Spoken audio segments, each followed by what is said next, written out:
여러분 안녕하십니까? 강신업 변호사입니다. 트럼프 대통령이 어제 큰 일을 겪고 나서 바로 트루스 소셜에 글을 올렸습니다. 트럼프 대통령 이렇게 글을 썼습니다. 보시겠습니다. 어젯밤 일어난 일은 왜 우리의 위대한 군대 그리고 시크릿 서비스, 법 집행기관 그리고 지난 150년간 모든 대통령들이 백악관 부지 내에 크고 안전하며 보안이 철저한 연회장 건설을 요구해 왔는지를 정확히 보여줍니다. 현재 백악관에서 건설 중인 군사 기밀급 최고 보안 연회장이 있었다면 이번 사건은 절대 일어나지 않았을 것입니다. 하루라도 빨리 완공되어야 합니다. 이 건물은 아름다울 뿐 아니라 최고 수준의 모든 보안 기능을 갖추고 있습니다. 또한 위에 일반인이 밀려들 수 있는 방들이 없으며 세계에서 가장 안전한 건물인 백악관 경내의 문 안쪽에 위치하게 됩니다. 개를 산책시키던 한 여성이 제기한 터무니없는 연회장 소송은 그런 소송을 제기할 법적 자격조차 전혀 없으므로 즉시 기각되어야 합니다. 예산 범위 내에서 진행되고 있고 일정도 상당히 앞서 있는 이 공사의 진행을 방해하는 그 어떤 것도 허용되어서는 안 됩니다. 이 문제에 관심을 가져주셔서 감사합니다. 도널드 트럼프 대통령. 이게 무슨 말이냐면요. 지금 트럼프 대통령이 백악관 경내에 연회장을 짓고 있습니다. 그래서 연회장을 짓는 거에 대해서 반대하는 사람들도 많았죠. 그리고 또 개를 산책시키던 여성이 이런 걸 왜 짓느냐? 개도 산책시키지 못하게 라고 하면서 소송을 걸었다는 얘기입니다. 그런데 그런 것들은 말도 안 되는 얘기다. 왜냐? 이번에 봐라. 백악관 밖에서 이번에 워싱턴 힐튼 호텔에서 연회를 했잖아요. 그 호텔에서 했기 때문에 일반인도 드나들 수 있고 그런 곳이기 때문에 안전하지 않다는 얘기죠. 그래서 자기가 짓고 있는 연회장 이거는 너무나 빨리 완공되어야 하는 것이고 그리고 이런 것이 꼭 필요하다라고 하는 것을 지금 얘기하고 있는 겁니다. 그러니까 어느 나라든 뭐 이렇게 호화 연회장을 짓고 하는 것에 대해서는 또 반대 목소리가 있고 또 돈이 들어가고 하니까 그에 대해서 또 경비 문제라든가 재정 문제라든가 이런 것들이 항상 비판의 대상이 되죠.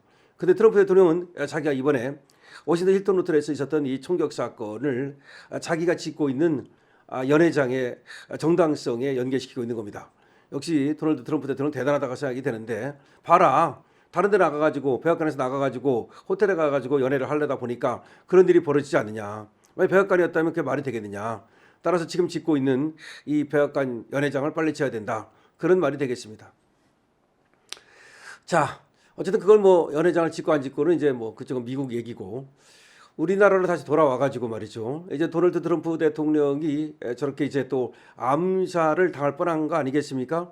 이번에 범인도 트럼프 행정부를 노렸다고 얘기를 합니다. 트럼프 행정부를 노렸다는 건 결국 트럼프를 노렸다는 거 아니겠습니까? 그러면 이번에도 또 암살 위협에 시달렸다고 봐야 되겠는데요. 여러분들 아시다시피 트럼프 대통령은 그때 연설을 후보 시절에 하다가 귀에 총을 맞지 않았습니까? 그때는 정말로 위험했던 순간이었죠.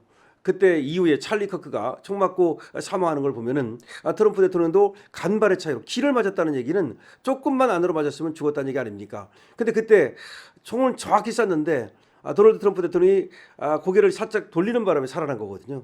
어떻게 보면 말이죠. 정말 하늘이 살렸다 이렇게 하는 것도 과언은 아닌 것 같아요. 그 후에도 골프장에서 골프 치다가 또 저격병이 거기에 배치돼 있다가 미리 잡은 경우가 있었죠. 그러니까 세 번째 암살의 위협을 모면했다는 거 아니겠습니까? 사실 워싱턴 힐튼 호텔은 말이죠. 45년 전에 레이건 대통령이 저격을 당했던 곳입니다.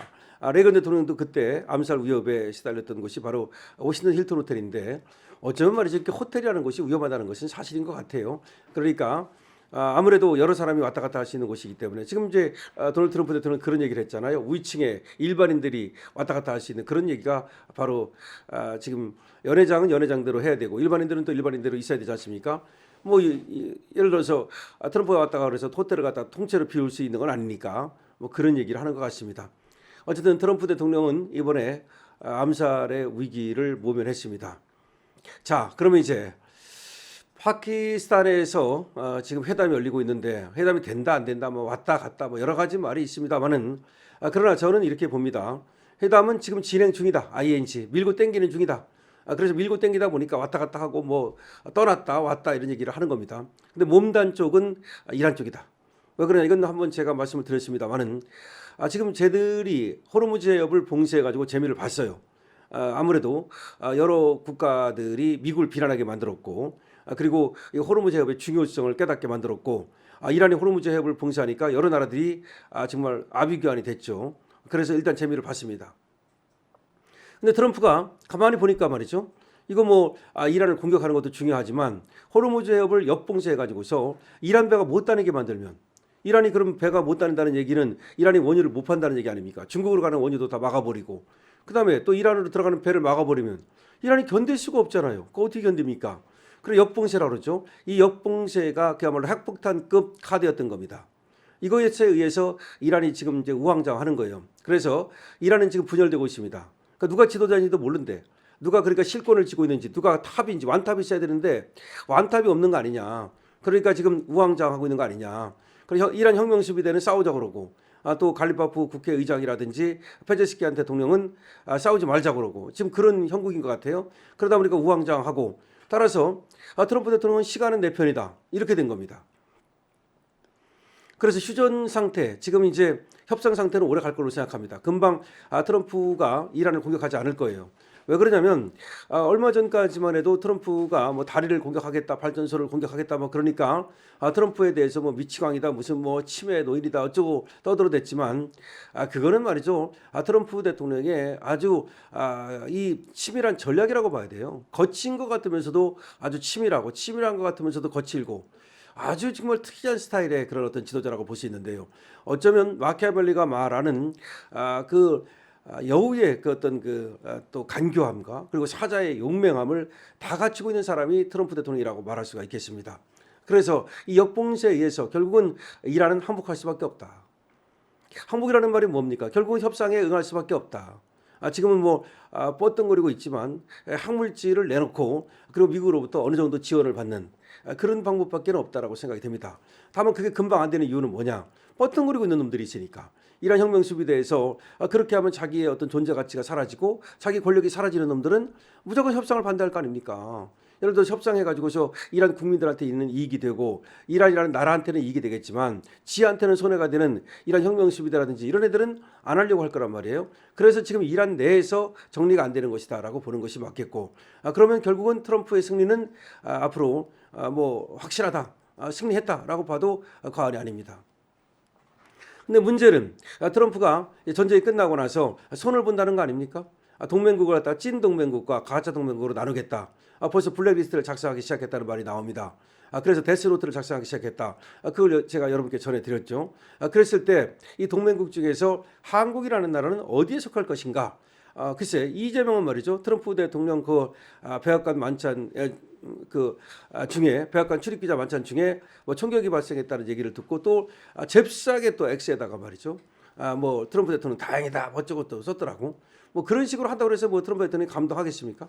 뭐 되지도 않는 얘기, 그 얘기 안 해도 되는 얘기를 하고 뭐 트럼프 대통령 다행인 거 너무 당연한 거지 뭐 그걸 가지고 뭐 그렇게 뭐 거기다 엑셀 써가지고서 뭐 다행입니다 어쩌고 아부를 떨 필요가 있습니까?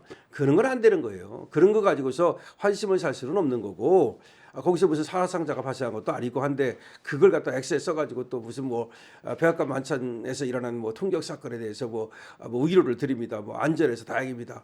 아이고 모르겠습니다. 외교를 갖다가 너무 못한다는 생각이 드는데 트럼프 대통령한테 그 전에 말이죠. 오히려 적어도 다카이치 정도라도 해가지고서 우리가 군함은 파견하지 못하지만 저들이 빨리 미국에 주기로 한 돈을 빨리 주겠습니다. 그래서 일부 돈을 준다든지 뭐 그런 식으로 해가지고서 환심을 사셔야 되는 거 아닙니까? 어차피 줘야 될 돈이라면 그런 식으로라도. 근데 괜히 이스라엘을 때리고 말이죠. 거기다가 무슨 뭐 계속 트럼프 대통령이 제일 싫어하는 뭐 마크롱 대통령을 초청을 하지 않나 무슨 뭐 또 룰라를 초청을 하지 않나. 아니 어떻게 보겠습니까 도대체 미국에서.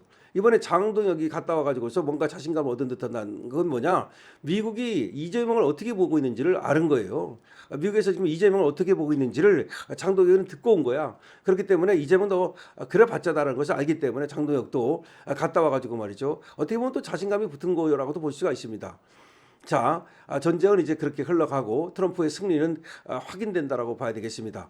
그래서 대한민국은 트럼프와 함께 가야 됩니다. 한미 동맹을 더 굳건해야 됩니다. 근데 그와 엇박자를 내고 있는 이재명 정권, 그 앞날이 순탄치 않을 겁니다. 자, 다시 한번 트럼프 대통령이 트루스 소셜에 올린 글, 이 글은 뭐 물론 안에다가 빨리 지금 연회장을 제대로 짓겠다는 내용인데 그 속에 말이죠. 트럼프 대통령이 자신감이 묻어나고 있다. 봐라, 내가 맞지 않느냐 이런 얘기입니다. 내가 했을 때 여기다가 연회장 짓는다 그러니까 뭐 나만을 위해서 짓는 것도 아니고 여기다 짓는다 그러니까 그걸 가지고 물고 뜯었는데 봐라, 저 밖에서 저기 연회하다 보니까 그런 일이 벌어지지 않느냐. 맞는 말이죠. 그래서 트럼프 대통령은 항상 옳다. 뭐 그런 얘기입니다. 자기는 나는 항상 옳다. 그런 자신감을 보여주는 것인데 제가 생각해도 트럼프 대통령은 항상 옳습니다. 여러분들 어떻게 생각하십니까? 강시혁TV입니다. 좋아요, 구독을 부탁드립니다.